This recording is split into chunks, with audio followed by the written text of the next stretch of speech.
UP board exam class 12 biology में important topic जैव उर्वरक लेकर के आए हैं। यानी बायो फर्टिलाइजर बहुत ही इंपॉर्टेंट है, कई बार परीक्षा में पूछा गया है। साथ ही साथ आपको बताएंगे कि यदि 2 नंबर में आता है तो कितना लिखा जाए और अगर 3 नंबर में आता है तो कितना लिखा जाए। तो पूरी जानकारी डिटेल से आपको समझाएंगे और वेरी मोस्ट इंपॉर्टेंट है, परीक्षा में आ सकता है। चलिए शुरू करते हैं। तो देखिए हेडिंग डाल देंगे जैव उर्वरक और अंग्रेजी में से बायो फर्टिलाइजर्स कहा जाता है, बायो फर्टिलाइजर्स। और प्रश्न कैसे पूछा जाता है ये भी देख लीजिए। जैव उर्वरक किसे कहते हैं या जैव उर्वरक क्या है?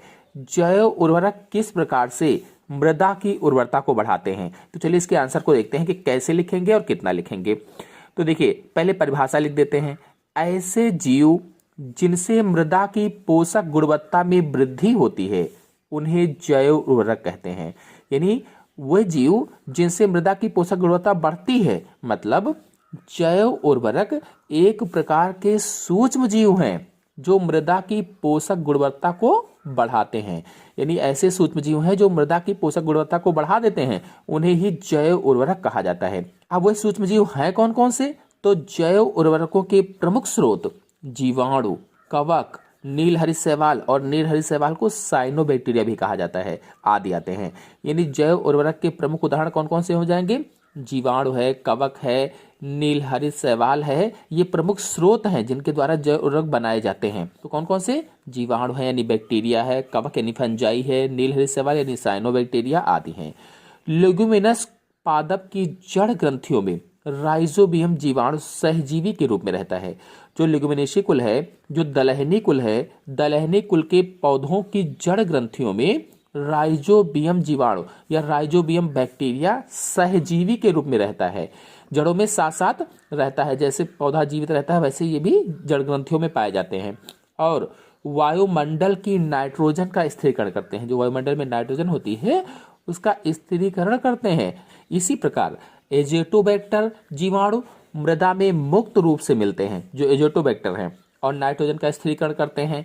अभी देखिए आपको बताएंगे कि अगर 2 नंबर में आए तो कितना लिखें। हमने 3 नंबर के हिसाब से बताया हुआ है। अभी आपको बताएंगे कि 2 नंबर पे पूछा जाता है तो कितना लिखा जाए। अब देखिए धान के खेतों में साइनोबैक्टीरिया, नीलहरित शैवाल जिसको कहा जाता है, जैसे एनाबीना, नास्टाक, ऑस्लेटोरिया, ये सब क्या होते हैं? साइनोबैक्टीरिया होते हैं या नीलहरित शैवाल होते हैं। एनाबीना, नास्टाक, ऑस्लेटोरिया वायुमंडल की नाइट्रोजन का स्थिरीकरण करते हैं। इस प्रकार ये सभी मृदा में कार्बनिक पदार्थों की मात्रा बढ़ाकर भूमि की उर्वरता को बढ़ाते हैं। अगर 3 नंबर में आता है तो इतना पूरा आप लिख देंगे।